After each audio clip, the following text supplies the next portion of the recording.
तो हम लोग जियोग्राफी का जो फर्स्ट चैप्टर है रिसोर्स, हम लोग उस चैप्टर को डिस्कस करेंगे। उसके ऊपर हम लोग का सारा फुल कॉन्सेंट्रेशन रहेगा। तो चलिए लेट्स गो, हम लोग चलते हैं अपने स्टडी के क्षेत्र में।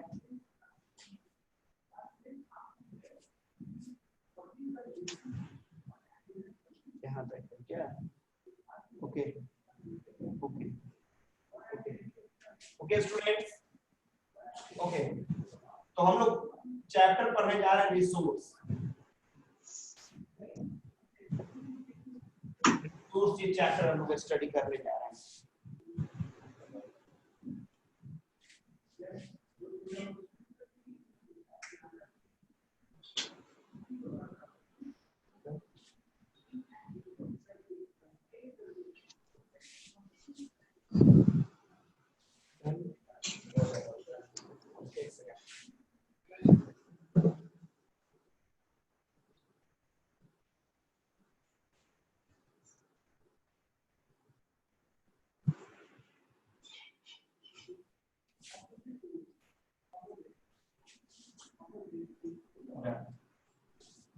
ओके तो स्टूडेंट हमें today we are going to discuss this chapter which is very important, not for today, it's for your next classes too। आपको ये पता है कि क्लास 8 में मैक्सिमम सोशल साइंस का जो चैप्टर, अगर क्लास 8 के सोशल स्टडी के हर चैप्टर को ईमानदारी से आप पढ़ लेते हो तो ये क्लास 10 के लिए आपको इजी कर देता है। बिकॉज जैसे मैं ये रिसोर्स तुम 8 में पढ़ रहा है, यही चैप्टर आपको क्लास 10 में भी पढ़ना है, थोड़ा उसको डीप कर देगा। तो कहने का पॉइंट है कि 8 के हर टॉपिक को अगर तरीके से आप डील करोगे तो 10th में it will be very useful for we all, हम सबके लिए यूजफुल हो जाएगा। तो पहले हम लोग रिसोर्स की बात करें, ध्यान देना स्टूडेंट। तो सबसे पहले देखो मैं पॉइंट बताता हूं, देखो गिफ्ट ऑफ नेचर। देखो यहाँ पे गिफ्ट ऑफ नेचर। तो गिफ्ट ऑफ नेचर का मतलब स्टूडेंट आप देख रहे हो क्या, ईच एंड एवरीथिंग, मतलब हर वो चीज जो कि नेचर ने आपको दिया है, all are the gift for we all, हम सबके लिए वो एक तरह का गिफ्ट है। जैसे मैं रिवर से, माउंटेन से, सोलर एनर्जी है, विंड है, सॉइल है, मतलब प्लांट्स है, everything, I am talking about each and everything, this all are gift. But when we start to utilize this gift to fulfil our needs, लेकिन जैसे ही आप ये सारे गिफ्ट का यूज करके आप अपनी जरूरत की पूर्ति करना शुरू करते हो, ये गिफ्ट किस के रूप में कन्वर्ट हो जाता है, रिसोर्स के रूप में। Get it? Yes no? छोटा सा एग्जांपल देखो, मैंने आपको बताया कि गिफ्ट ऑफ नेचर, लेकिन जैसे ही ये गिफ्ट ऑफ नेचर जो है वो यूजेबल हो जाएगा हमारे लिए, जैसे ही ये यूजेबल हो गई है ऑटोमेटिक रिसोर्स के रूप में कन्वर्ट हो जाएगा रिसोर्स। छोटा सा एग्जांपल देखो, गिफ्ट ऑफ नेचर में क्या हो जाएगा, रिवर। ये रिवर जो हमारे लिए गिफ्ट है, बट जैसे ही इस रिवर का, ये रिवर हमारे लिए गिफ्ट है, नो डाउट कि nature has given this beautiful gift to we all, हम सबको ये गिफ्ट दिया गया है। पर जैसे ही इस रिवर का यूज करते हैं हम लोग, जैसे ही इसको यूज करते हैं, यूज क्या के लिए, use to irrigate our field, irrigate our field, जैसे ही हम अपने खेतों को इरिगेट करने के लिए इस रिवर का यूज कर रहे हैं, अब ये रिवर हमारे लिए क्या बन गया, रिसोर्स। तो देखो gift of nature and resource में डिफरेंस कि everything which we have, everything which we have got by our nature is just in the form of gift, so everything is just in the form of gift। लेकिन जैसे ही आप ये सारे चीजों का use करके आप अपनी जरूरत की पूर्ति करना शुरू करोगे, these gifts will be converted into क्या चीज, रिसोर्स। छोटा एग्जांपल देखो, सपोज करो कि ये मैंने किसी बंदे ने इसको मेरे को गिफ्ट के रूप में दिया, तो ये इट्स गिफ्ट फॉर मी, ये मेरे लिए गिफ्ट है। लेकिन जैसे ही मैंने इस मार्कर का यूज करके कुछ लिखना शुरू कर दिया, किसी भी तरीके से अपने नीड को पूरा करना शुरू कर दिया, ये जो मार्कर, ये जो गिफ्ट था, ये गिफ्ट अब मेरे लिए रिसोर्स के रूप में कन्वर्ट होगा। अब ये रिसोर्स है मेरे लिए, समझ में आ रहा है? जैसे मैं सोलर एनर्जी, सन जो है वो एक तरह का गिफ्ट है, नो डाउट नेचर ने हमें दिया है। But when we start to utilize solar energy, मतलब सोलर प्लेट हम लोग लगाते हैं ना, और सोलर प्लेट का काम क्या है, solar plate absorb solar energy and convert it into what? Convert it into electricity. And supply inside our house, through which we run different type of application inside our house। तो कहने का मतलब है कि सोलर एनर्जी तब तक solar energy gift है जब तक हम उसका यूज नहीं कर रहे हैं। लेकिन जैसे ही सोलर एनर्जी का यूज करके आप अलग अलग तरह के एप्लीकेशन अपने घर में रन कराना शुरू करते हो, वो गिफ्ट जो है वो आपका ऑटोमेटिक रिसोर्स के रूप में कन्वर्ट हो जाता है। Gift of nature and resource में अंतर समझ में आया? Yes sir. Yes sir. Yes sir.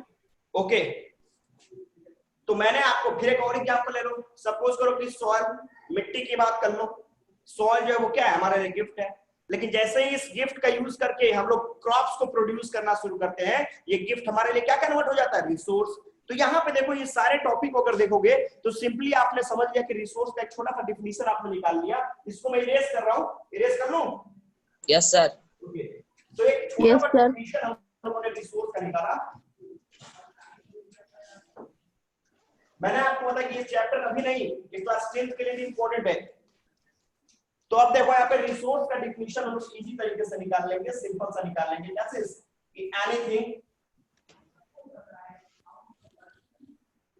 anything which satisfy our needs, कोई भी ऐसी चीज, एनीथिंग, कोई भी चीज जिससे आपको 1% भी सेटिस्फैक्शन मिलता है, वो आपके लिए रिसोर्स है। सपोज करो कि we are here and from we all you are getting something, some knowledge, that's why here we are resource for you all. Parents, आपको सारी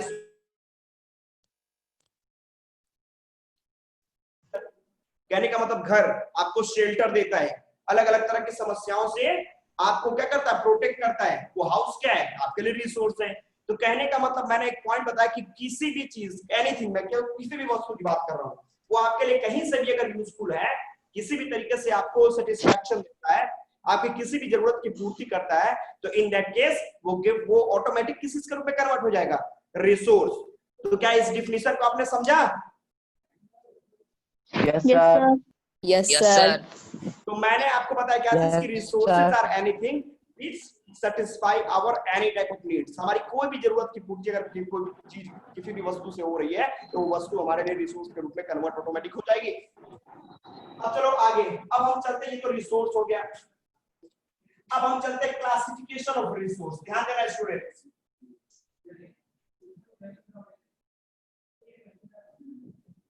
क्लासिफिकेशन ऑफ रिसोर्स, रिसोर्स से क्लासिफिकेशन की बात करेंगे।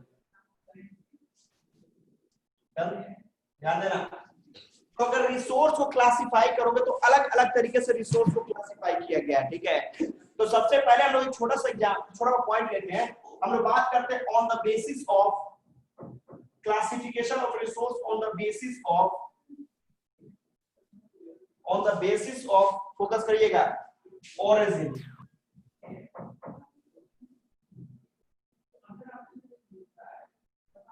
On the basis of origin। अब देखो यहाँ पे निर्माण के आधार पे, मतलब किसी भी, क्लियर है कि कोई भी रिसोर्स अगर है तो उसका कहीं ना कहीं उस रेडी, मतलब उसको प्रिपेयर किया गया है।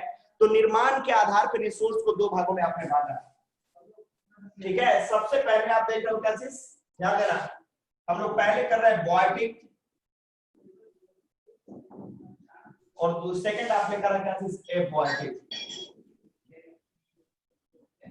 बॉयटिक एंड एबॉयटिक, मतलब मैंने बोला कि resources on the basis of origin, मतलब निर्माण के आधार पर रिसोर्स को दो भागों में डिवाइड किया गया है। सबसे पहला आपने देखा बॉयटिक एंड सेकंड आपने देखा क्या, एबॉयटिक। तो बॉयटिक का मतलब देखो यहाँ पे क्या है, इसको बोला गया कि ऑल लिविंग्स, जितने भी सजीव हैं, all livings are called biotic. Yes, जितने भी सजीव हैं उसके सब हम लोग के बॉयटिक रिसोर्स कहे जाएंगे, ठीक है। अब इसमें आप दो तरीके से इसको डिवाइड कर सकते हो, एक तरफ आप कर लो फ्लोरा और एक तरफ कर लो फौना। डन। फ्लोरा का मतलब नेचुरल वेजिटेशन, मतलब जितने भी फॉरेस्टेड एरियाज हैं, पेड़ पौधे, वो सब आपके फ्लोरा में एंट्री कर जाएंगे।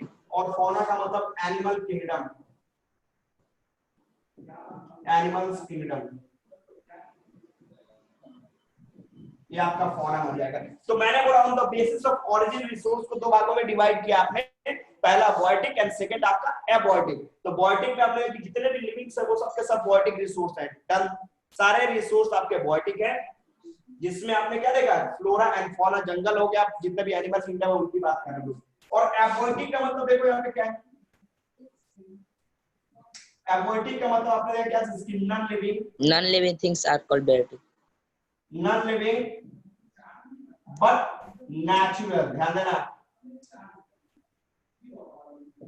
Non living but natural, non living but natural. Suppose करो कि मैं बोलूं ये मार्कर, ये बोलो तो ये बॉयटिक है कि एबॉयटिक है? एबॉयटिक। Abiotic. या एबॉयटिक बोलेंगे? It's neither biotic nor abiotic because it's not natural.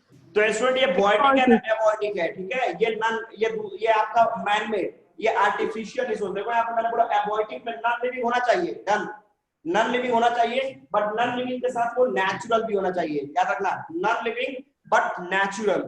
Non living but natural में तुम्हारा क्या हो जाएगा, जैसे में माउंटेन हो गया, इसका example mountain, soil sir river, river, तो ये सब तुम्हारा क्या हो जाएगा कि एबॉयटिक। ध्यान देना, अब ऐसा नहीं कि इस पेन को मैंने बोल दिया, अपने मोबाइल फोन स्मार्टफोन को बोल दिया ये भी एबॉयटिक है, ये सब गलत है, वो सब आर्टिफिशियल है। एबॉयटिक का मतलब है non living but natural, non living होना चाहिए लेकिन वो प्राकृतिक, मतलब उसको प्रकृति ने आपका तैयार किया हो, बनाया हो, ठीक है? तो इसे हम लोग बोलते हैं एबॉयटिक। इसका स्क्रीनशॉट ले लो, नया तो नहीं तो इसको रेज करूंगा मैं। रुके सर हो गया, डन। तो देखो Yes, स्टूडेंट, sir. मैंने बोला कि on the basis of origin resource को दो भागों में डिवाइड किया आपने। पहला मैंने बोला बॉयटिक एंड सेकंड बोला एबॉयटिक। बॉयटिक का मतलब हम लोगों ने डिस्कस किया लिविंग, एबॉयटिक का मतलब बोला हमने नॉन लिविंग बट नेचुरल। इसमें कोई कंफ्यूजन नहीं है, आगे बढ़े। सर फोरा में कंफ्यूजन है। क्या चीज? फोरा, flora. Yes sir. Animal kingdom में सर ह्यूमन आएगा सर? Okay sir. फ्लोरा मतलब नेचुरल, ये जितने भी जंगल्स है, फौना मतलब जितने भी लिविंग आपके जो रनेबल है, वॉकेबल है। तो ये हो गया। अब आइए ऑन द बेसिस ऑफ दूसरे पॉइंट की तरफ अगर हम लोग चलें, फोकस कीजिएगा। तो ये तो हुआ ऑन द बेसिस ऑफ क्या चीज, ओरिजिन, निर्माण के आधार पे आपने रिसोर्स को डिवाइड कर लिया।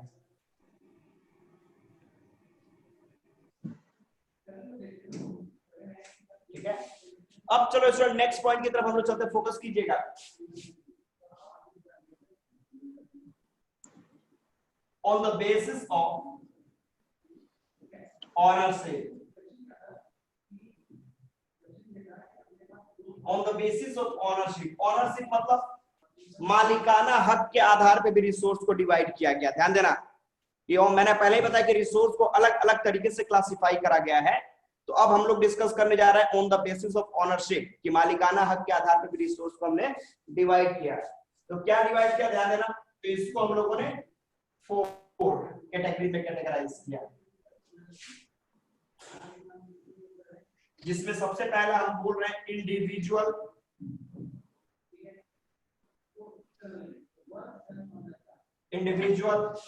सेकंड हम बोल सकते हैं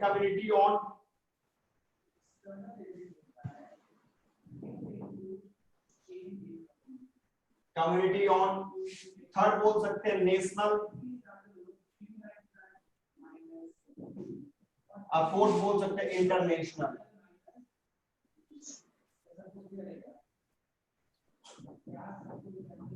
अब देखो स्टूडेंट, अभी हम लोगों ने ओरिजिन के आधार पे, अब ये सेकंड हम लोग चल रहे हैं ऑनरशिप के आधार पे। तो ऑनरशिप के आधार पे रिसोर्स को हम लोगों ने क्या किया, 4 तरीके से डिवाइड कर लिया। सबसे पहले हमने करा इंडिविजुअल रिसोर्स, सेकंड करा कम्युनिटी ओन रिसोर्स, थर्ड करा नेशनल रिसोर्स एंड फोर्थ करा इंटरनेशनल रिसोर्स। अब इसको फोकस करना, थोड़ा भाई इंपॉर्टेंट टॉपिक है। तो देखो यहाँ पे इंडिविजुअल की बात मैंने की, तो ये क्या है, these are owned by a particular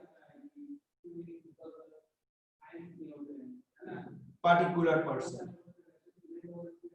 Example, car, house, etc. अब देखो यहाँ पे इंडिविजुअल रिसोर्स ऐसे ही समझ में आ रहा है आपको कि individual are those type of resources which are owned by an individual, मतलब वैसे संसाधन जिसके ऊपर किसी एक पर्टिकुलर आदमी का हक हो, उससे हम लोग इंडिविजुअल बोलते हैं। जैसे मैं सपोज करूं कि हमारी बाइक है, कार है, आपका अपना घर है, आपका स्मार्टफोन है, जो चीजें हैं जिसके ऊपर पर्टिकुलर आपका अपना अधिकार है, वो सबको हम लोग बोलेंगे as individual resource. Getting yes no?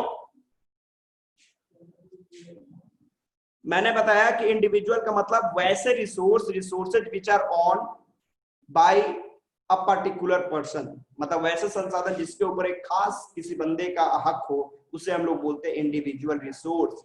बच्चों समझ में आ रहा है आप लोग को? Yes sir. जैसे Yes, एग्जांपल sir. मैंने आपको लिखा है, कार हो गया, आपका हाउस हो गया, हमारा बाइक हो गया, हमारा स्मार्टफोन हो गया, ये सब क्या है? इंडिविजुअल रिसोर्स है जिसके ऊपर मेरा अपना हक है, मेरा अपना अधिकार है। सेकेंड तरफ कम्युनिटी ओन रिसोर्स की मैं बात कर रहा हूं, ध्यान देना, कम्युनिटी ओन रिसोर्स। तो these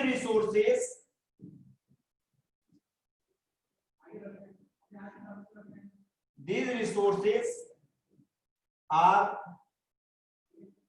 used by the whole community,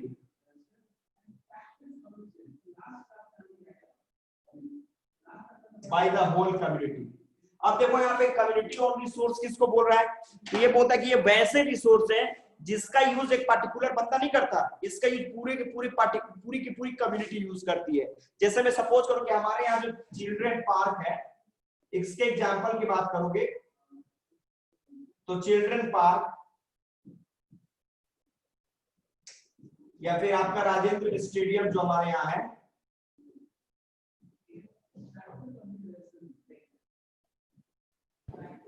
अब सपोज करो कि राजेंद्र स्टेडियम में मैं अपने घर में पर्टिकुलर, मैं अपने घर में बोलूं कि भाई मैं अपने घर में मैं ही केवल चेस खेलूंगा, इसमें किसी को आने नहीं दूंगा, तो ये किया जा सकता है कि चलो भैया आपका घर है, इसमें किसी दूसरे को मतलब एंट्री नहीं दोगे आप।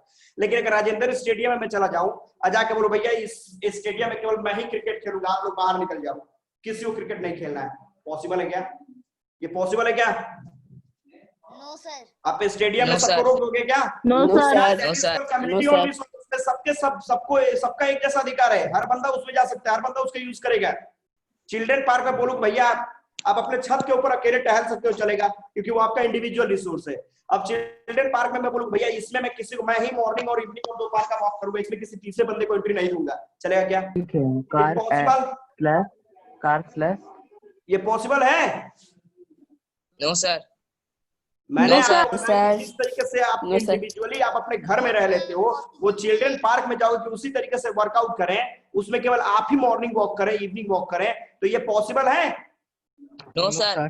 No, तो sir. कहने का मतलब इसके ऊपर सारी की सारी कम्युनिटियां यूज करेंगी, तो दैट्स व्हाई ये सारे रिसोर्स कम्युनिटी ऑन रिसोर्स है, इसमें किसी एक पर्टिकुलर बंदे का हक नहीं हो सकता। आर यू गेटिंग यस और नो? Yes, sir. चलो Yes, sir. देखो, Yes, sir. Yes, sir. Okay, Yes, sir. अब देखो यहाँ पे हमारा अगला पॉइंट है, फोकस कीजिएगा, ये इंपॉर्टेंट टॉपिक मैं आपको बता रहा हूँ, इट्स वेरी इंपॉर्टेंट। थर्ड है नेशनल रिसोर्स, ध्यान देना। नेशनल रिसोर्स की बात करो तो इसके लिए देखो technically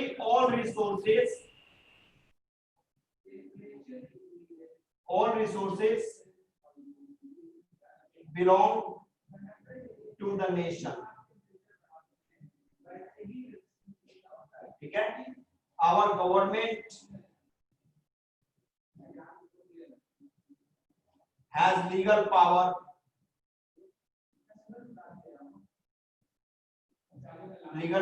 to acquire it for the welfare of people, welfare।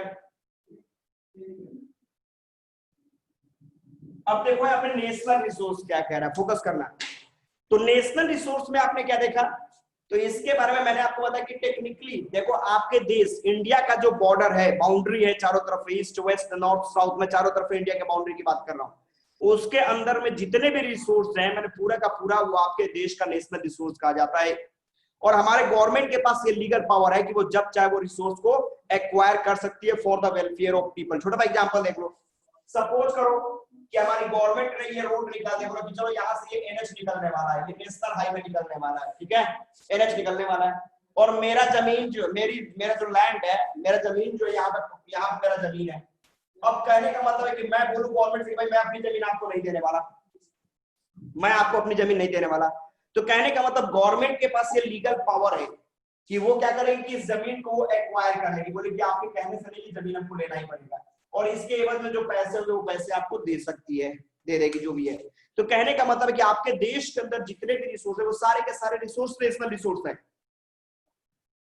और गवर्नमेंट के पास ये आपके ये पावर है, लीगल राइट है कि वो जब चाहे उस रिसोर्स को एक्वायर कर सकती है, अपने लिए नहीं, for the welfare of people, लोगों के भलाई के लिए, लोगों के लिए जो मतलब कि कम्युनिटी लेवल पे जो वर्क हो रहा है तो उसमें वो वर्कआउट करेगी।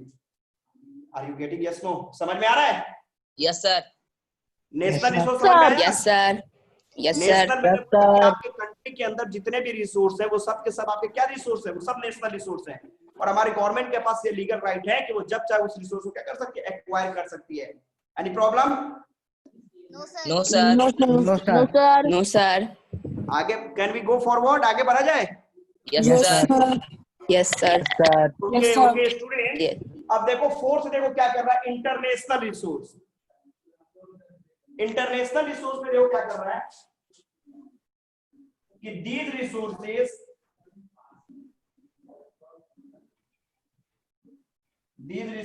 are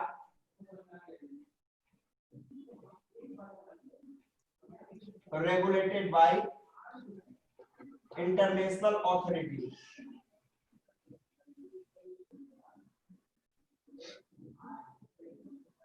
ये इंटरनेशनल अथॉरिटी के द्वारा ये एक्वायर करा जाता है, इंटरनेशनल अथॉरिटी, ठीक है। अब छोटा सा देखो एग्जांपल मैं इंटरनेशनल रिसोर्स का बता रहा हूं, मतलब ऐसे रिसोर्स जिसके ऊपर इंटरनेशनल अथॉरिटी का टोटल लागू, मैंने इंटरनेशनल लेवल पे जैसे यूएन हो उससे आपको परमिशन लेके तब आपको कोई स्टेप आगे बढ़ाना है, तो क्या है आपका इंटरनेशनल, तो छोटा सा एग्जांपल देखो, इंटरनेशनल रिसोर्स एग्जांपल लेके क्या करेंगे हम लोग, फोकस करना है स्टूडेंट। सपोज करो कि हमारा ये इंडिया है, ठीक है, ये हमारा कंट्री इंडिया है, ये इंडिया का बाउंड्री हो गया, ठीक है, और इसके बाद इधर आपका ये ओशियन स्टार्ट हो गया, ये महासागर है। तो देखो ये इंडिया का जो बॉर्डर है, इंडिया का बॉर्डर यहां से 22.2 किलोमीटर तक का जो एरिया होता है, याद है ना, मैंने बोला 22.2 किलोमीटर तक का जो एरिया होता है ये आपका नेशनल रिसोर्स है, ये नेशनल रिसोर्स है, मतलब इसके अंदर आपके जो फिशरमैन जो मछुआरे हमारे हैं वो जो काम आपके देश की सरकार को करना है वो 22.2 किलोमीटर अंदर तक के एरिया में करो, कोई दिक्कत नहीं है। लेकिन जैसे ही आपको एक स्टेप बाद अब यहाँ पे आपको इस बाउंड्री को क्रॉस करना चाहोगे, मतलब ये 23 में जाना चाहोगे, अब इस जगह पे वर्क करने के लिए आपको इंटरनेशनल अथॉरिटी, मतलब इंटरनेशनल जो अथॉरिटी वहां से परमिशन लेना पड़ेगा और उसके बाद आगे की तरफ बढ़ोगे। तो ये है आपका 22.2 के बाद जितना भी वो सब तुम्हारा इंटरनेशनल रिसोर्स में होता है, तो ये सारे कंट्री के साथ मतलब ये कंडीशन अप्लाइड है। तो क्या ये पॉइंट आपको समझ में आया? Yes sir. मैंने बताया कि resources on the basis of ownership के आधार पे रिसोर्स को हम लोगों ने 4 तरीके से क्लासिफाई करा। फर्स्ट किया हमने क्या चीज, इंडिविजुअल रिसोर्स, सेकंड करा कम्युनिटी ओन रिसोर्स, थर्ड करा नेशनल रिसोर्स, फोर्थ किया international resource. Have you got all 4 points? Yes sir. Yes, sir. Yes, sir. Okay, can we go, आगे बढ़ा जाए? Yes Yes, sir. sir. Yes, sir. इसका भी चाहो तो स्क्रीनशॉट ले सकते हो if you want. International sir इसका इस वीडियो का रिकॉर्डिंग सर भेजेंगे ना? मैंने इसका स्क्रीनशॉट नहीं लेगा ना, इरेज करें इसको। इंटरनेशनल में लास्ट वर्ड क्या है? क्या इंटरनेशनल में लास्ट वर्ड क्या है? नेशनल में, देखो इंटरनेशनल में नेशनल मैंने लास्ट बोला वर्ड है, क्या सुन है? रहे यहाँ पे मैं फिर से आपको बता देता हूँ। इंडिविजुअल में these resources are owned by a particular person, by an individual person, जो एक खास बंदे के द्वारा यूज किया जाता है उसको हम लोग इंडिविजुअल बोलते हैं। एग्जांपल में आपने कार एंड हाउस देखा है। कम्युनिटी ऑन रिसोर्स की बात मैंने किया है, तो these resources are used by the whole community, इसको कम्युनिटी जो यूज करेगी। एग्जांपल के रूप में चिल्ड्रन पार्क हो गया या फिर आपका स्टेडियम हो गया। तीसरा देखो यहाँ पे मैंने कहा नेशनल रिसोर्स, तो नेशनल में मैंने बोला कि technically all resources belong to the nation, मतलब टेक्निकल देखा जाए तो जितने भी रिसोर्स है वो सब आपके देश से जुड़े हुए हैं। And our government has legal power to acquire it for the welfare of people, for the welfare of people. Yes, sir. हो गया? Yes, sir. Thank you, sir. Okay. और इंटरनेशनल का मतलब ये जो रिसोर्सेज है ये रिसोर्सेज रेगुलेटेड किए जाते हैं by international authority. Can we go forward, आगे बढ़ा जाए? Yes, sir. Yes, sir. Yes, sir. Yes, कोई sir. कंफ्यूजन नहीं है? No, sir. Okay let's go. No, sir. Okay okay okay, तो ये तो हो गया कैसेस के on the basis of ownership, मालिकाना हक के आधार पे। अब चलो आगे बढ़ते हैं।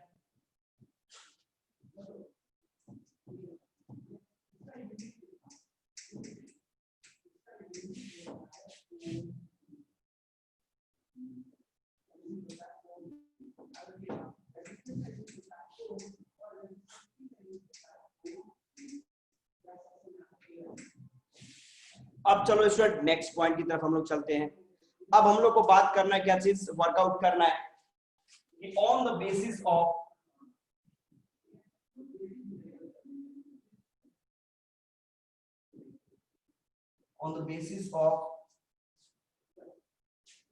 exhaustibility,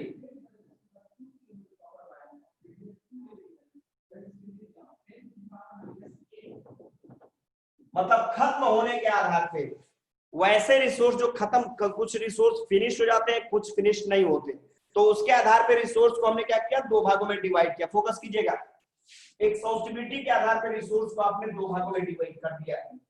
एक्सहॉस्टिबिलिटी के आधार पर रिसोर्स को दो भागों में डिवाइड किया। पहला है रिन्यूएबल, साइंस में आपने पढ़ा होगा रिवर्सिबल और इरिवर्सिबल रिसोर्स। दूसरा है नॉन रिन्यूएबल।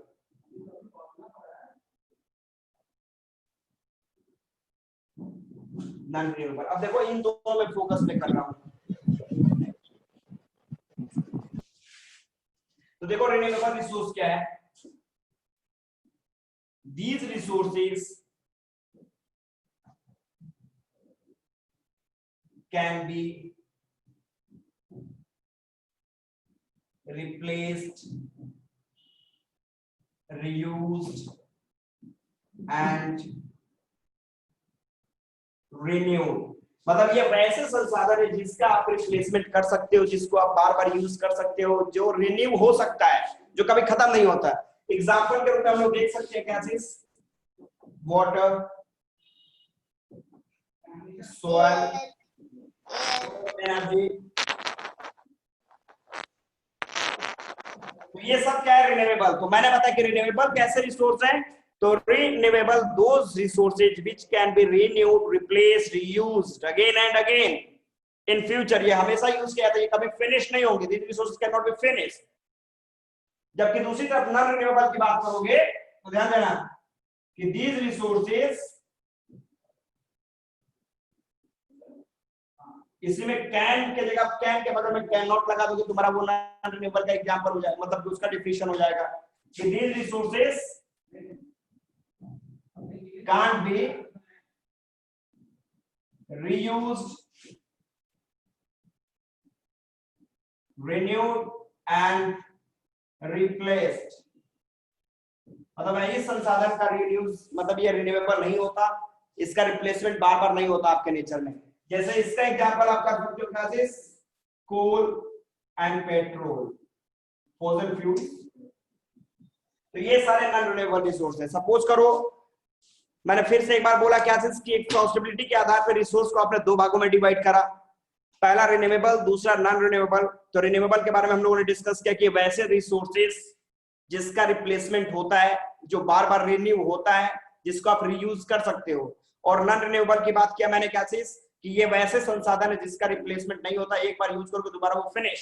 जैसे मैं कोल, पेट्रोल, अगर सपोज मैंने अपने बाइक में 2 लीटर पेट्रोल डाला, 50-60 किलोमीटर घूम के वो पेट्रोल गायब हो गया, तो फिर आपको दूसरा लेना पड़ेगा, नहीं है। तो इस तरीके के रिसोर्स जो वो नॉन रिन्यूएबल कहलाएंगे। क्या इसमें कोई problem? No, sir. Renewable, non renewable में कोई दिक्कत? No, sir. No, sir. Sir. Can we go forward, आगे बढ़ा जाए? Sir. Yes, sir. Yes, sir. Yes, sir. समझ में आ रहा है? आ रहा है। यस सर, आ रहा है। Yes, sir. एक्सीलेंट, चलो लेट्स गो। तो इसको मैं इरेज करूं? Yes, sir. Yes, sir. Yes, sir. Okay.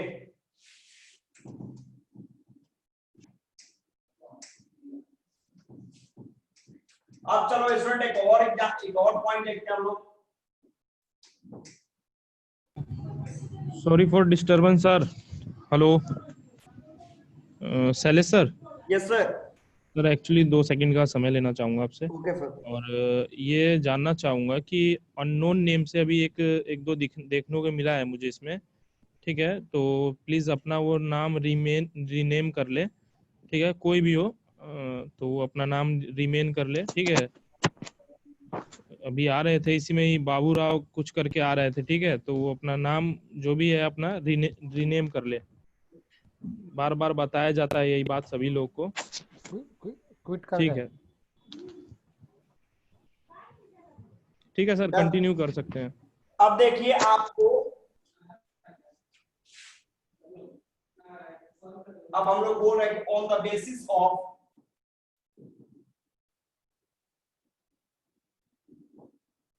Location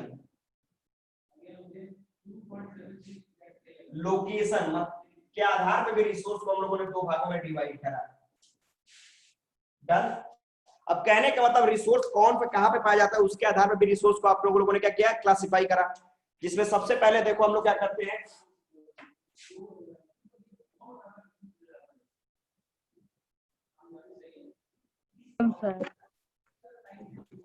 ubiquitous and second आपका localised.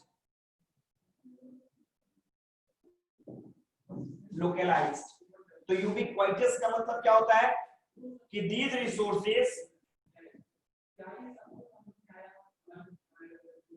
resources are found everywhere। मतलब ये वैसे रिसोर्सेज जो हर जगह पे पाए जाते हैं। जैसे मैं छोटा सा एग्जांपल देखो क्या क्या हर जगह पाया जाता है। तो इसका एग्जांपल हम लोग क्या कर लेंगे, इसका एग्जांपल हम लोग कर लेंगे सोलर एनर्जी,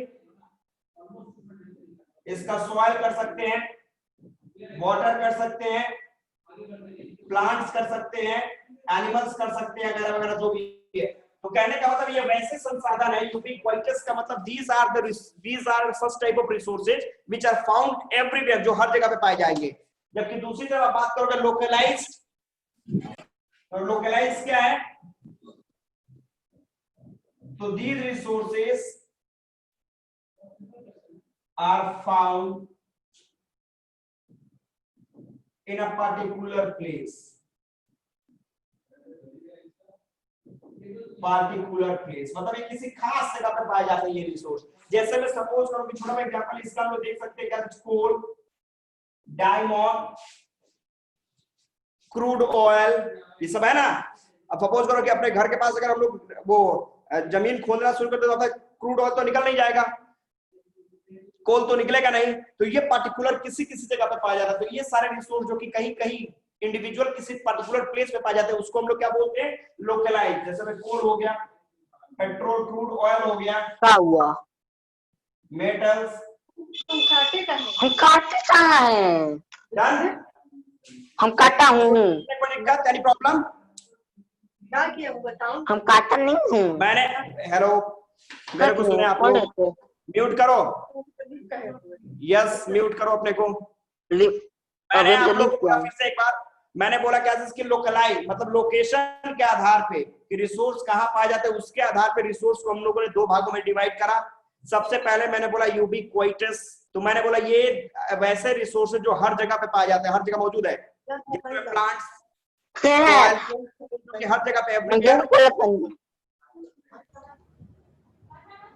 मैंने बताया कि resources which are found everywhere are called ubiquitous. और दूसरी तरफ लोकलाइज की बात किया मैंने, तो मैंने बोला कि ये रिसोर्सेज जो है these resources are found in a particular area, ये किसी खास जगह पे पाए जाते हैं। जैसे मैं एग्जांपल में आपको कोल, पेट्रोल, मेटल्स हो गए, ये सब आपके हो जाएंगे। इन लोकेशन के आधार पे रिसोर्स क्लासिफिकेशन समझ में आया? Yes no? Yes sir. Have you got? Yes, sir. Yes, sir. Yes, sir. Any confusion? No, sir. No, sir. No, sir. Okay okay, तो फिर एक कदम आगे बढ़े हम लोग. Can we go forward? Yes, Yes, sir. sir. Okay, अब अगले पॉइंट की तरफ हम लोग चलते हैं. फोकस कीजिएगा.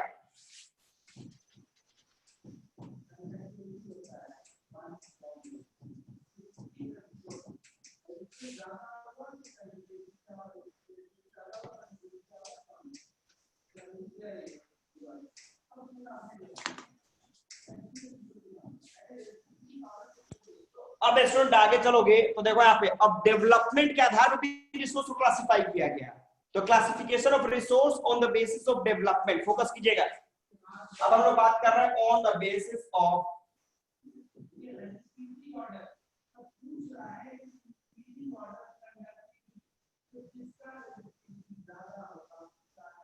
On the basis of development. Development के आधार पे भी रिसोर्स को हम लोगों ने क्लासिफाई करा.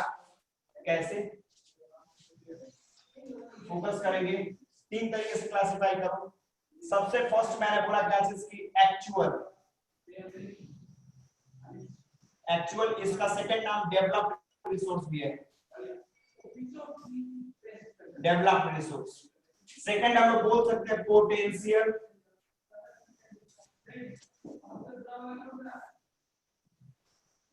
पोटेंशियल एंड थर्ड हम लोग बोल सकते हैं स्टॉक. डन. अब देखो ये क्या कर रहा है रिसोर्स. मैंने बताया क्या इसकी डेवलपमेंट के आधार पे रिसोर्स को हम लोगों ने खैर क्लासिफाई तो 4-5 तरीके पे क्या करेंगे हम लोग पढ़ेंगे. बस थ्री काइंड में इसको क्लासिफाई किया गया है. तो पहला एक्चुअल. तो एक्चुअल डेवलप्ड रिसोर्स क्या है? तो these resources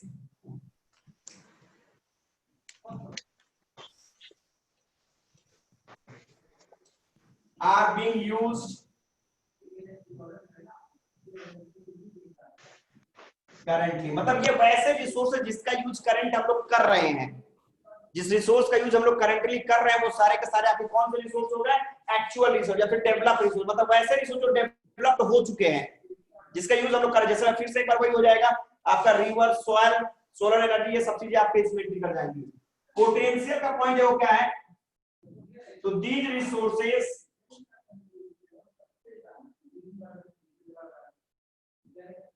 can be used in future to satisfy our need.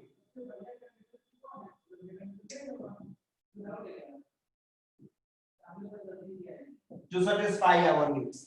मतलब ये वैसे रिसोर्स है, ध्यान देना, पोटेंशियल जो अभी हम लिमिटेड लेवल पे कर रहे हैं लेकिन आने वाले समय में इसको हम लोग पर्याप्त मात्रा में यूज करेंगे अपनी जरूरतों की पूर्ति के लिए. जैसे मैं छोटा सा एग्जांपल देख लो.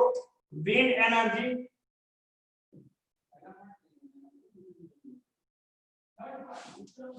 Solar energy, tidal. तो ये सारे रिसोर्स है. Geothermal energy, biogas. तो ये सब क्या है? लिमिटेड लेवल पे अभी हम लोग कर रहे हैं. कहीं कहीं इसका यूज किया जा रहा है. लेकिन दूसरी तरफ चले जाओ राजस्थान और गुजरात की तरफ, इतना ज्यादा वहां पे अपॉर्चुनिटीज है. मतलब इतनी ज्यादा पॉसिबिलिटी है कि वहां के लोग अगर सोलर एनर्जी और विंड एनर्जी का यूज करना शुरू करें तो ये जो नॉन रिन्यूएबल रिसोर्स है जिसमें क्रूड ऑयल है या फिर पेट्रोल या फिर ये जो तुम्हारा कोल ओल है, इसको हम लोग पर्याप्त मात्रा में बचा सकते हैं. लेकिन अभी वहां पे उतने ज्यादा मतलब कि सफिशिएंट लेवल पे यूज नहीं किया जा रहा है. ठीक है. तो पोटेंशियल का मतलब होगा कि वैसे रिसोर्स है जिसके जो हमारी जरूरतों की सेटिस्फेक्शन कर सकते हैं लेकिन पर्याप्त मात्रा में सफिशिएंट क्वांटिटी में उसका यूज हम लोग अभी नहीं कर रहे हैं. In future it will be used in a large scale. मतलब ज्यादा मात्रा में इसका यूज भविष्य में किया जाएगा. और स्टॉक, स्टॉक के बारे में समझ लो. तो these resources can not be used due to lack of technology.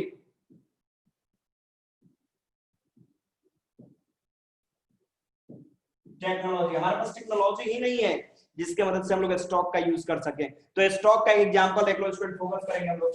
देखो यहाँ पे, देखो यहाँ पे ये वाटर, वाटर है. अब इस वाटर को जैसे ही तुम ब्रेक करोगे क्या हम लोग को मिलेगा? Hydrogen and plus oxygen. मैं स्टॉक का एग्जांपल यहाँ पे दे रहा हूँ, देखो यहाँ पे ये स्टॉक है, ठीक है। इसमें देखो ये वाटर है, वाटर को ब्रेक करोगे तो तुमको दो मिल रहा है, एक हाइड्रोजन मिल रहा है, दूसरा ऑक्सीजन मिल रहा है। तो हम लोग जानते हैं कि hydrogen can be used to supply electricity in sufficient quantity, लेकिन हम लोग के पास वो पावर नहीं कि वाटर को ब्रेक करके हम लोग हाइड्रोजन को ऑब्टेन कर सके। तो वाटर को ब्रेक करके हाइड्रोजन को हम लोग बाहर नहीं निकाल सकते। लेकिन इसमें कुछ स्टूडेंटों का स्टेटमेंट होता है कि सर एक प्रोसेस है इलेक्ट्रोलाइसिस, केमिस्ट्री में कोई टॉपिक है कि उसके मदद से तो सर सब होता है, तो उसके मदद से थोड़े से वाटर पे, मतलब एक लिमिटेड लेवल पे वाटर पे आप ये अप्लाई कर सकते हो जो भी प्रोसेस है। इसको पैसिफिक ओशियन पे जाके अप्लाई कर दो कि नहीं, पैसिफिक ओशियन पे आधे पानी को हाइड्रोजन निकाल लेते हैं, आधे को ऑक्सीजन निकाल लेते हैं, ये पॉसिबल नहीं है। तो हमारे पास वो टेक्नोलॉजी नहीं है कि हम लोग वाटर को ब्रेक करके हाइड्रोजन को बाहर निकाल लें। दैट्स व्हाई यहाँ पे वाटर के अंदर जो हाइड्रोजन है यहाँ पर क्या हो गया? स्टॉक हो गया, इसको हम लोग स्टॉक कहेंगे। तो चलो इन तीनों में कोई दिक्कत? डेवलपमेंट के आधार पर रिसोर्स का जो हम लोगों ने क्लासिफिकेशन किया, इसमें किसी को कोई problem? No sir. No sir. No sir. मैं फिर से आपको एक बार रिपीट कर दूंगा, ध्यान देना। मैंने बताया कि डेवलपमेंट के आधार पर रिसोर्स को हम लोगों ने तीन तरीके से क्लासिफाई करा। सबसे पहला हम लोगों ने बोला क्या चीज? डेवलप्ड। डेवलप मतलब एक्चुअल रिसोर्स। तो ये डेवलप या फिर एक्चुअल रिसोर्स क्या है? तो these are the resources which are being used currently, जिसका यूज हम लोग अभी करंट कर रहे हैं, मतलब जो अभी परमानेंटली यूज किया जा रहा है, यूजेबल है, ठीक है। सेकंड हमने बोला क्या चीज? कि पोटेंशियल। तो पोटेंशियल का मतलब ये वैसे रिसोर्स है which have potential to satisfy our needs, but currently we are not using these resources in large scale। इसको लार्ज स्केल में हम लोग यूज नहीं कर रहे हैं, बट इन कमिंग टाइम, आने वाले समय में इसका यूज किया जाएगा। जैसे में सोलर एनर्जी, विंड एनर्जी, जो भी है आपकी एनर्जी है। थर्ड मैंने बोला स्टॉक। तो स्टॉक को मैंने डिस्कस किया कि stock are the resources which can not be used by us because we do not have such type of technology. हमारे पास टेक्नोलॉजी की कमी है कि हम वाटर को ब्रेक करके हाइड्रोजन को बाहर नहीं निकाल सकते। तो इसमें किसी को कोई problem? Any problem? No sir. No sir. No sir. Clear हुआ तीनों? ये पॉइंट क्लियर हुआ आप लोगों का? Yes sir. Yes sir. Yes sir. चलो एक कदम और आगे बढ़े। Can we go one step forward? एक कदम आगे बढ़ा जाए? Yes sir. Yes sir. Okay let's go. अब देखो स्टूडेंट, इसके बाद हम लोग का अगला टॉपिक है। ये तो आपने रिसोर्स के क्लासिफिकेशन की बात की, अब इसको छोड़ते हैं, हम लोग क्लासिफिकेशन को हटाते हैं।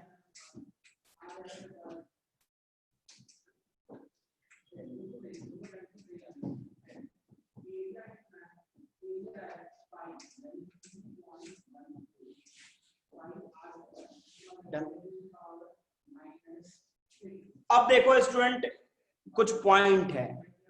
पॉइंट का मतलब देखो, आपके जो चैप्टर्स होंगे, रिसोर्स का जो चैप्टर है ज्योग्राफी का, इसमें एक और क्वेश्चन दिया होगा कि ह्यूमन बीइंग, हम लोग के बारे में दिया होगा कि human beings as the greatest natural resource, कि हम लोग कैसे ह्यूमन बीइंग्स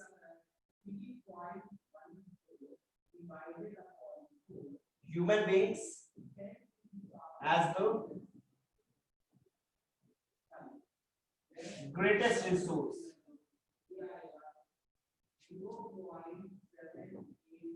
आपके साथ ये भी क्वेश्चन उसमें अटैच होगा, देखिएगा बुक में जाके चेकआउट करना।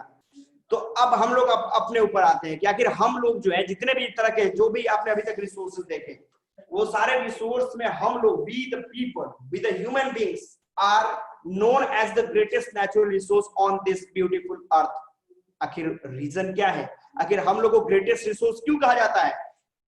चलो आप लोग अपने से बोलो कि जानवरों में और हम लोगों में क्या डिफरेंस है, हम लोग उनसे बेटर कैसे हैं? चलो एनीवन, कोई बोलेगा? सर क्योंकि वो सोच नहीं सकते, हम लोग सोच सकते हैं। क्या क्या? वो सोच नहीं सकते, हम लोग सोच सकते हैं सर। अच्छा, एनिमल्स जो वो सोच नहीं सकते हैं? Yes sir. और हम लोग सोच सकते हैं? Yes sir. अच्छा एक बात, काम करो, किसी जानवर को छत के ऊपर ले जाओ और बोलो कि जंप कर जाओ। एक रोटी का टुकड़ा उसको दिखा के छत के नीचे फेंको, देखो तो वो कूद जाएगा? सर वो सोच सकते हैं। नहीं, बात बताओ, वो जंप कर जाएगा? No sir. No sir. अरे किसी जानवर को तुम क्या करोगे? कुएं के पास ले जाओ और देखो तुम ब्रेड लेके कुएं में फेंको, देखो वो कुएं में जंप कर जाएगा। No no sir. सर। तो कैसे बोला आपने कि सोच नहीं सकते हैं, जानवर नहीं सोच सकते हैं? सर सोच सकते हैं। और रीजन बताओ। चलो आदित्य कुमार सिंह बोलो तो, आखिर आप ग्रेटेस्ट रिसोर्स कैसे हैं?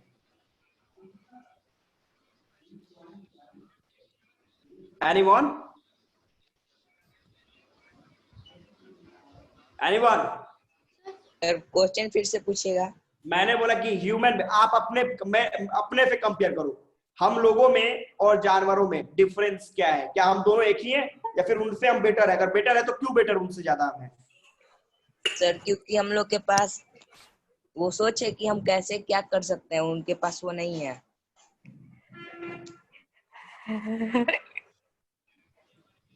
ओके, देखो यहाँ पे पॉइंट सही बोल रहे हो आप लोग, सही बोल रहे हो आप लोग, परफेक्ट बोल रहे हो, नो डाउट। तो देखिए कहने का पॉइंट क्या है? कहने का पॉइंट है कि वी द ह्यूमन बींग्स, जो ह्यूमन बींग्स है, हमारे पास कुछ एक्स्ट्रा स्किल्स है, हमारे पास मेंटल स्किल है, हमारे पांचों के पांचों सेंस ऑर्गन्स वेल डेवलप्ड हैं, पूरी तरीके से वर्कआउट करते हैं। जब एनिमल्स की बात करोगे तो उनके 5 के 5 सेंस ऑर्गन उतने ज्यादा डेवलप नहीं होते क्योंकि कुछ ठीक है तो दूसरा प्रॉब्लम है। जबकि हम लोग आप देख रहे हो क्या कि today we are watching, we have used our technology to fly like bird in the sky. हम लोगों ने सोचा कि भाई नहीं नहीं, ये बर्ड्स केवल आकाश में क्यों उड़ेंगे, हम भी उड़ेंगे, हमको भी उड़ने का अधिकार है। हम लोगों ने एरोप्लेन बना लिया। हमने बोला कि ये मछली या फिर मगरमच्छ जो ये केवल पानी में ही क्यों तैरेंगे, हम लोग को भी तैरना है। हम लोगों ने सीप और सब मैरीन बना लिया। हम लोगों ने यहां तक करा क्या कि today we have put our state on the moon and different planets too. हम लोग वहां अंतरिक्ष स्पेस में भी पहुंच गए, जो कि एनिमल यहीं के यहीं। तो कहने का मतलब है कि we have a smart brain, we have a skill, we are using technology to develop. We have changed the face of this world completely. हम लोगों ने इस वर्ल्ड के फेस को पूरी तरीके से बदल दिया है। And we have become the master of this earth. आज हम लोग इस अर्थ के मास्टर बन बैठे हैं। आज जितने भी एनिमल्स देखते हो ना कि बड़े बड़े एनिमल्स हैं, उनको हम लोग सर्कस में वर्कआउट करा रहे हैं। तो कंडीशंस क्या है? कंडीशन है कि आपके पास वो टेक्नोलॉजी, लेकिन क्लियर है कि आपके पास टेक्नोलॉजी है, आप साइंटिफिक वर्ल्ड में ऑन द टॉप है, नो डाउट।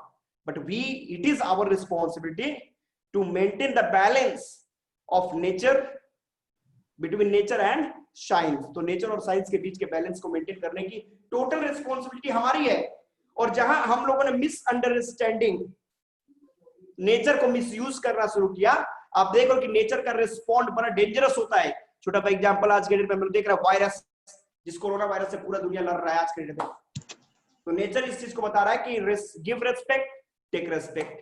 नेचर को रेस्पेक्ट करो, नेचर तुम्हारा रेस्पेक्ट करेगा।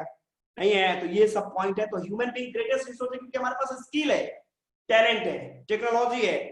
हम लोगों ने क्या क्या रिसोर्स का यूज किया। सपोज करो कि गोल्ड है, गोल्ड डायमंड, उसको क्या करो किसी जानवर के सामने ले जाकर, देखो 500 का नोट किसी जानवर के सामने ले जाकर रख दो, वो क्या करेगा कि भाई चलो 500 का नोट मिला, चलो जलेबी खाते हैं, कुछ करेगा? नहीं करेगा।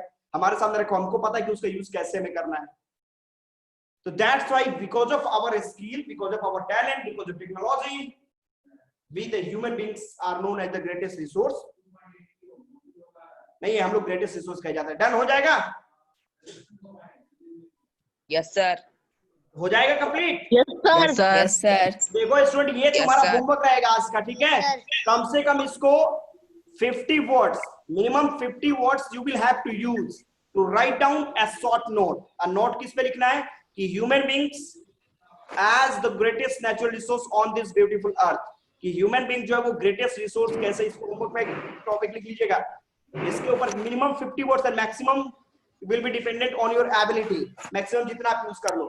तो ये एक क्वेश्चन आज के लिए आपको मैंने दिया कि human beings as the greatest natural resource on this earth, how. हो जाएगा ये क्वेश्चन?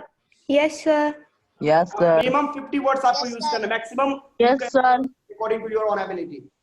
तो अब ये तो टॉपिक हो जाएगा। अब चलो एक स्टेप और आगे बढ़ते हैं, हम लोग बढ़ा जाए। Yes sir. Yes sir. Okay okay okay. अब देखो स्टूडेंट पॉइंट क्या है। सपोज करो कि सबसे बड़ा वर्क जो है वो हमारी अपनी गवर्नमेंट का है, हमारी सरकार का, हमारा प्लानिंग करना होगा, रिसोर्स प्लानिंग की बात मैं कर रहा हूँ, ठीक है। सपोज करो कि हम लोग स्टडी ही कर रहे हैं तो प्लानिंग करा होगा हम लोगों ने, एक रूटीन के साथ हम लोग रोज वर्क करते होंगे कि भाई 1-2 घंटे ये सब्जेक्ट पढ़ना है, 2 घंटे वो सब्जेक्ट पढ़ना है, 2 घंटे वो सब्जेक्ट पढ़ना है, 2 घंटे ये, पूरा एकदम रूटीन हम लोगों ने सेट किया होगा और उस रूटीन के आधार पे हम लोग आगे बढ़ते चले जा रहे हैं, जिसकी वजह से एग्जाम में द बेस्ट स्कोर आप करोगे। तो उस तरीके से ये प्लानिंग हर जगह पे आपका होता है, ठीक है। तो हम लोग डिस्कस कर रहे हैं रिसोर्स प्लानिंग इन इंडिया। ध्यान देना, हम लोग बात कर रहे हैं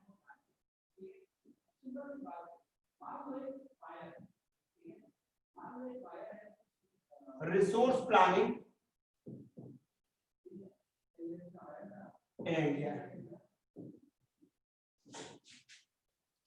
कि हमारे देश में ये रिसोर्स को प्लान कैसे किया था। तो ध्यान दें 3 पॉइंट में। सबसे पहले हम लोग क्या करते हैं, फर्स्ट हम लोग करते हैं आइडेंटिफिकेशन।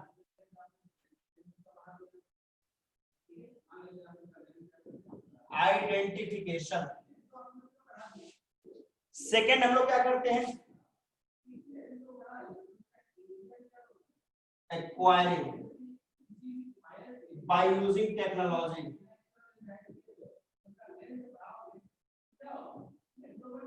हो जाएगा। थर्ड पॉइंट क्या है आपका, थर्ड पॉइंट हमारा है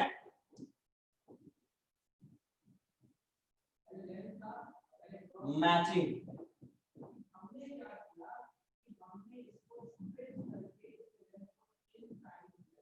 Where the resources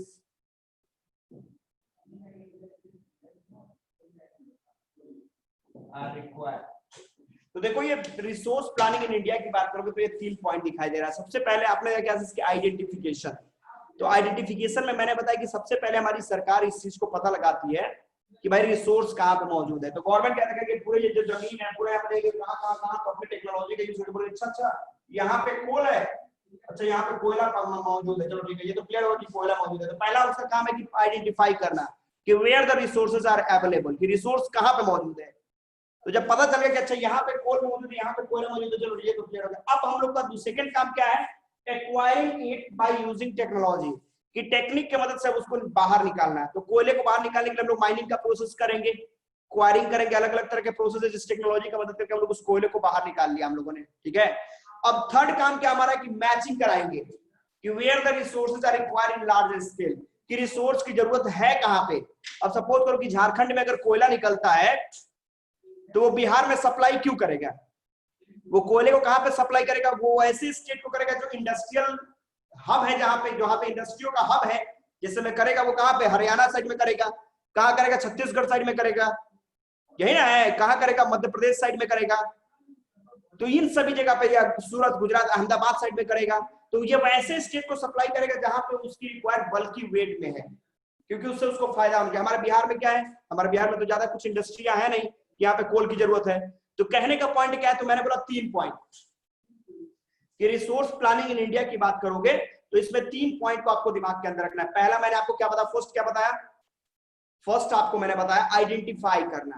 तो first step is to identify where the resources are available. Second step क्या होता है कि we apply different technology to acquire it from there, वहां से उस टेक्नोलॉजी को मदद से हम लोगों ने उस रिसोर्स को बाहर निकाल लिया। एंड थर्ड क्या होगा, third we match where the resources are required in large scale for what, to supply it there, वहां पे उसको सप्लाई करने के लिए। तो ये है रिसोर्स प्लानिंग इन इंडिया। बच्चा लोग समझ में आया आप लोग को? Yes sir. Yes sir. तो ये है रिसोर्स प्लानिंग इन इंडिया। पहला फर्स्ट पॉइंट आइडेंटिफाई करना। आइडेंटिफाई मतलब कि हमारी गवर्नमेंट, हमारे जो लोग हैं वो आइडेंटिफाई करते हैं कि रिसोर्स कहाँ है। सेकंड, टेक्नोलॉजी की मदद से उसको बाहर निकालेंगे। एंड थर्ड, मैच कराएंगे कि उस रिसोर्स की जरूरत किस स्टेट में, जिस स्टेट में है उस स्टेट में उसको अपने सप्लाई कर दिया। Any problem? No sir. Any confusion? No sir. No sir. तो चलो, क्या बैक से मैं कुछ क्वेश्चन पूछ लूं आपको सिर्फ? Yes sir. इतने टॉपिक में कहीं किसी को कोई दिक्कत? No sir. तो अब आप लोग अपने बुक्स को निकालो, चेकआउट करोगे रिसोर्स जो है, और उसमें देखिएगा। देखने के बाद एक एक टॉपिक को डील करना, ठीक है। और जहां पे प्रॉब्लम होगी वहां पे पेंसिल से टिक आउट कर लेंगे, टिक आउट करके हम लोग क्वेश्चन भी अराइज कर सकते हैं, और जो क्वेश्चन होगा आप डाउट आपका जो ग्रुप है ग्रुप पे सेंड करोगे, उसका आंसर आपको मिल जाएगा।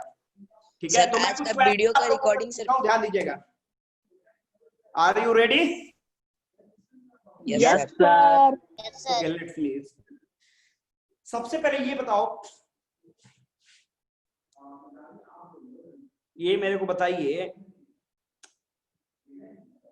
रिवर, रिवर जो रिसोर्स है, रिवर इज बोएटिक और एबोएटिक? बोएटिक क्या है? बोएटिक है river, fast. Abiotic. Abiotic. Abiotic. Abiotic, Abiotic. Abiotic.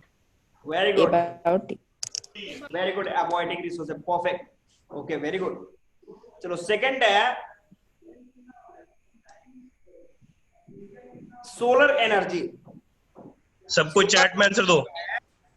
वो रिन्यूएबल है और नॉन रिन्यूएबल है, क्या है? चैट में आंसर, चैट में answer. Hello sir, hello sir, हाँ सर, चैट में आंसर दिलवाइए बच्चों से, माइक मत खुलवाइए। ओके, चैट से ही आप लोग आंसर करें।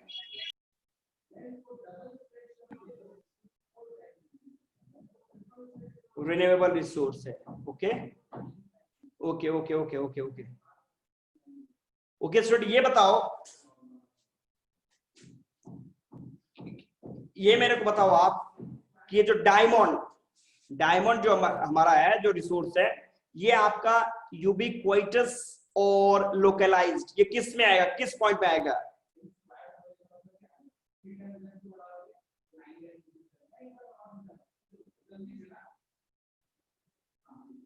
लोकलाइज, बस दो ही स्टूडेंटों ने, 3, okay, 3, 4, okay okay okay okay, done, सही है। अब ये मेरे को बताओ,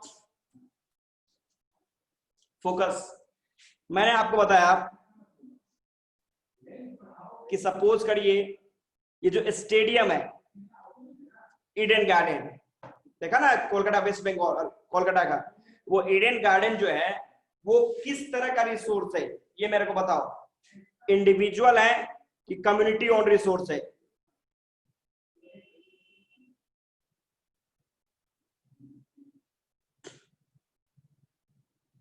okay okay, community own resource, very good very good very good, चलो एक्सीलेंट। अच्छा, नेक्स्ट क्वेश्चन ध्यान देना,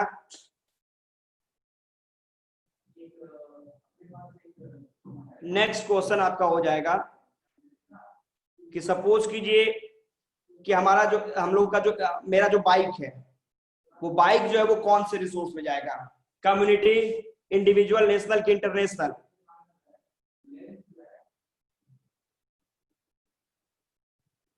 okay, individual resource, very good very good, okay okay. तो ये मेरे को जहां तक मुझे लग रहा है कि इस सब, ये सारे के सारे टॉपिक में कोई प्रॉब्लम्स नहीं है आप लोगों को, ये सारे के सारे टॉपिक आपके वेरी इजी है। एक बार घर पे जाके इसको वर्कआउट करेंगे, हम लोग चेकआउट करेंगे, रिवाइज करेंगे, ठीक है, और जहां पे जिसको प्रॉब्लम होगी उस तरीके से वर्कआउट हम लोग करते रहेंगे। अब इसमें किसी को कोई क्वेश्चन पूछना क्या? Any question?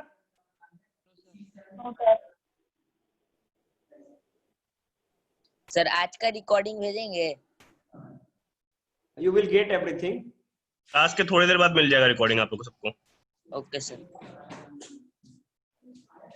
Any question? कुछ और इसमें कोई ऐसा पॉइंट जिसमें आप लोगों को कंफ्यूजन, कोई भी कंफ्यूजन हुआ? No sir. Everything is clear? Yes sir. Yes sir. Okay,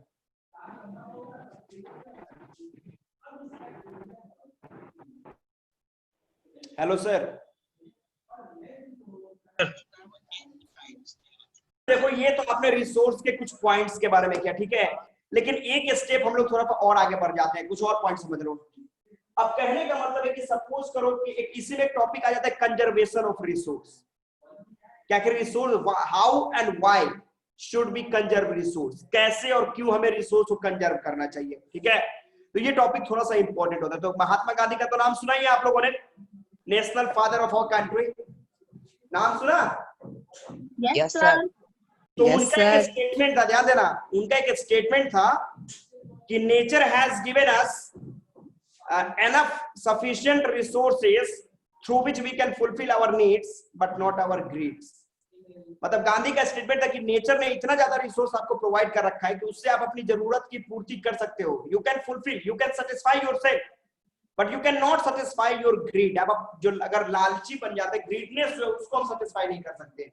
और अगर ग्रीडनेस के चक्कर में पड़ेंगे तो नेचर के साथ क्या करना शुरू कर दोगे, टिश करना शुरू करोगे।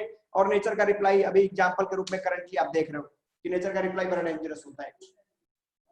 तो देखो यहाँ पे हम लोग का अगला टॉपिक है कि how can be conserve and how can be conserve and why should be conserve.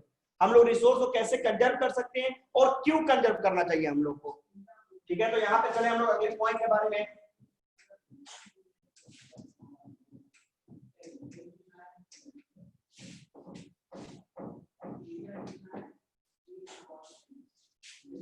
लेकिन उससे पहले हम लोग पहले कंजर्वेशन पढ़ेंगे, उससे पहले कुछ प्रॉब्लम को देख लो कि some problems which we are facing currently due to over utilization of resource. कि रिसोर्स को ज्यादा से ज्यादा मात्रा में जो ओवर यूटिलाइज करोगे, रिसोर्स के मतलब रिसोर्स को आप अपने ग्रीड को फुलफिल करने के लिए जब यूज करोगे तो इन दैट केस की किस तरह की समस्याएं आपके सामने आएगी, फोकस करना।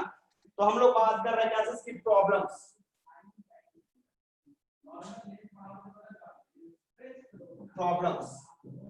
ड्यू टू ओवर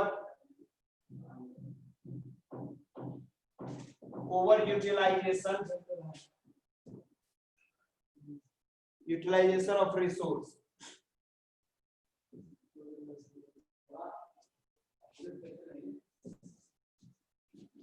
तो देखो यहाँ पे पॉइंट क्या कर रहा है कि सपोज करो कि ज्यादा से ज्यादा मात्रा में हम लोग जो रिसोर्स को यूज कर रहे हैं उससे किस तरह की समस्या है। ध्यान देना, कोई बताएगा क्या पहला प्रॉब्लम? देखो फर्स्ट प्रॉब्लम हम लोग बोल सकते हैं कि रिसोर्स को जब यूटिलाइज करोगे तो प्रॉब्लम क्या है? Deforestation,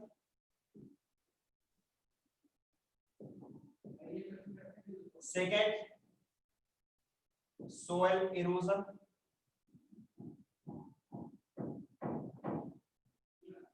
third global warming,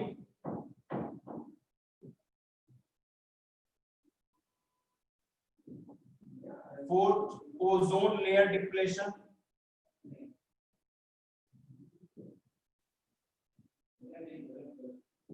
ozone layer depletion, fourth land degradation,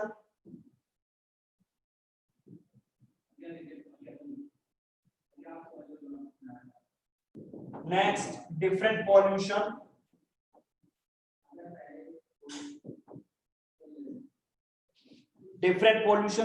तो देखो स्टूडेंट कहने का पॉइंट यहाँ पे ये है कि आज के डेट में हम लोग जो ओवर यूटिलाइजेशन ऑफ रिसोर्स कर रहे हैं उससे बहुत सारी समस्याएं आपके सामने आ रही, प्रॉब्लम्स बहुत सारे। तो सबसे पहले आप देख रहे हो क्या जिसकी डिफोरेस्टेशन पे अगर हम लोग डिस्कस कर रहे हैं तो इस टॉपिक पे डिस्कस करोगे तो जैसा कि आपने कि जैसे जैसे as we are watching today the growth of urbanization, industrialization, modernization, आज हम लोग देख रहे हैं इंडस्ट्री का विकास बहुत तेजी से हो रहा है। हम लोग देख रहे हैं इंफ्रास्ट्रक्चर का विकास बहुत तेजी से हो रहा है। ध्यान देना, ये डिफोरेस्टेशन की बात करोगे तो इसके पीछे का रीजन क्या है? इसके पीछे का रीजन सबसे पहले तुम्हारा इंडस्ट्री,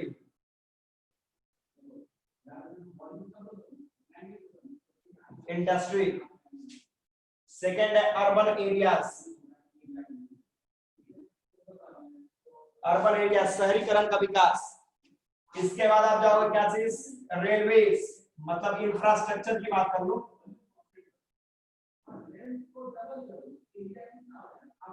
इंफ्रास्ट्रक्चर की बात कर लो। नेक्स्ट आप बात कर लो रेलवेज। इसके बाद आप बात कर लो क्या चीज की? एग्रीकल्चर के लिए भी आप आगे बढ़ रहे हो।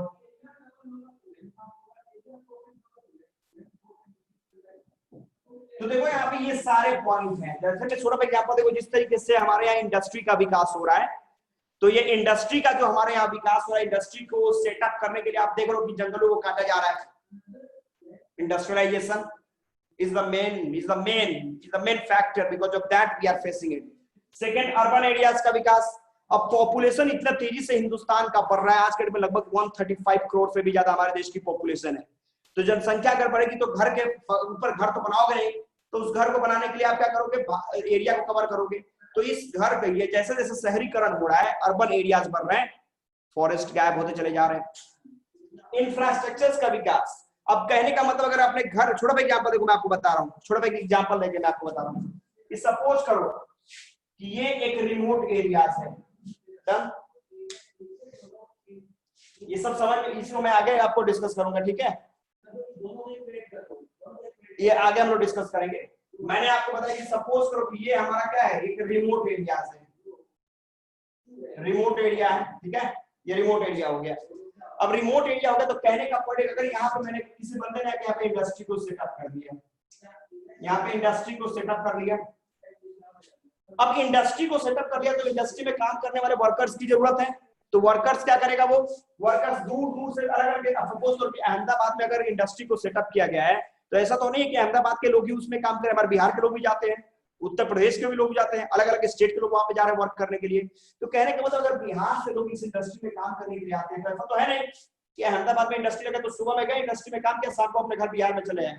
अब जब गए तो वहां पे रहना भी पड़ेगा, तो रहना पड़ेगा तो यहाँ पे धीरे धीरे आप देखो क्या चीज, यहाँ पे धीरे धीरे शहर सिटी का निर्माण होता चला जाएगा। लोग यहाँ पे बिल्डिंग बना के क्या करेंगे, बिल्डिंग बना के मतलब किराए पे लोग अपना फ्लैट जो सेल करना शुरू करके, यहाँ पे ये हो गया। अब जैसे जैसे यहाँ पे पॉपुलेशन बढ़ेगा, ध्यान देना, यहाँ पे लोगों की जनसंख्या बढ़ेगी, लोग अपने फैमिली के साथ भी वहां पे जाएंगे, धीरे धीरे यहाँ पे स्कूल की जरूरत होगी, बच्चे जब गए तो स्कूल की रिक्वायरमेंट होगी, यहाँ पे रोडवे की रिक्वायरमेंट होगी, यहाँ पे रेलवे की रिक्वायरमेंट होगी, धीरे धीरे यहाँ पे मार्केटिंग खुलना शुरू हो जाएगा, बड़े बड़े मॉल्स खुल जाएंगे, सिनेमा हॉल्स खुल जाएंगे, और देखते देखते ये जो रिमोट एरिया था, ये रिमोट एरिया एक अर्बन मतलब एक सिटी के रूप में ऑलरेडी कन्वर्ट हो जाएगा। तो सिटी के रूप में जब कन्वर्ट होगा तो ये एरिया जहाँ पे केवल फॉरेस्ट थे, उस फॉरेस्ट को लोगों ने क्या किया, कट कट कर करके क्या किया, और अपना अपना ये जो मैंने बताया कि इंफ्रास्ट्रक्चर का ये जो इंडस्ट्री की वजह से जो ग्रोथ हुआ शहर के ग्रोथ ने इतने जंगलों को यहाँ पे बर्बाद किया, डिस्ट्रॉय किया। तो ये भी पॉइंट हो जाएगा। तो अर्बन एरिया मैंने बताया आपको कि इंडस्ट्री का ग्रोथ होगा तो अर्बन एरिया का भी ग्रोथ होगा, उसमें कोई कन्वर्टर नहीं है। थर्ड, इंफ्रास्ट्रक्चर की बात की आपने। इंफ्रास्ट्रक्चर का मतलब सपोज करो कि यहाँ से हम लोग देख रहे हैं ना कि रोड्स एनएच पे एनएच निकलते चले जा रहे हैं, रेलवेज के नेटवर्क बढ़ते चले जा रहे हैं, डैम्स बन रहे हैं, डैम्स हर जगह पे बनाए जा रहे हैं, बड़े बड़े ब्रिजेस बनाए जा रहे हैं। तो ये सब बनाए जा रहे हैं, तो इसके पीछे का पॉइंट क्या है कि कहीं ना कहीं जंगल को काट के इन सभी चीजों को तैयार किया जा रहा है। तो जंगल का कटना, तो कहने का मतलब ये भी, ये जो आपने देखा कि इंफ्रास्ट्रक्चर का ग्रोथ है, ये भी कहीं ना कहीं बहुत ही ज्यादा इंपॉर्टेंट अदा करता है। इसलिए किस चीज के लिए, डिफोरेस्टेशन के लिए। अगला है रेलवे का नेटवर्क, तो अभी मैंने बताया। नेक्स्ट है एग्रीकल्चर। तो एग्रीकल्चर के लिए भी आपने देखा कि आज के टाइम में हम लोग फॉरेस्टेड एरिया को काट रहे हैं और उसको कल्टीवेटिंग लैंड के रूप में कन्वर्ट कर रहे हैं, और कल्टीवेटिंग लैंड के रूप में कन्वर्ट करके उसमें हम लोग क्या कर रहे हैं, क्रॉप्स का ग्रो कर रहे हैं, जिससे कि हम लोग food crop plus cash crop दोनों का दोनों हम लोग को मिलता रहे। तो ये टॉपिक है, ठीक है। इसके बाद हम लोग देखो soil erosion, global warming, ozone layer depletion, land degradation, और ये तुम्हारा नीचे डिफरेंट टाइप ऑफ पॉल्यूशंस। इसके बारे में भी हम लोग आगे डिस्कस करेंगे इसको, और इसको डिस्कस करने के बाद हम लोग ये भी डिस्कस करेंगे कि how can we conserve it, और फिर ये भी हम लोग बात करेंगे कि आखिर हम लोग को why should be use renewable resource, क्यों नहीं हम लोग को नॉन रिन्यूएबल का यूज करना चाहिए, आखिर रिन्यूएबल इको फ्रेंडली कैसे है। तो ये सारे टॉपिक धीरे धीरे हम लोग वर्कआउट करेंगे, ठीक है। तो मेरे को लगता है कि आज के लिए इट्स एनफ ना। Yes sir. Hello sir, close करते हैं। Yes yes sir. बच्चों तुम लोगों को कोई दिक्कत नहीं ना है, कुछ पूछना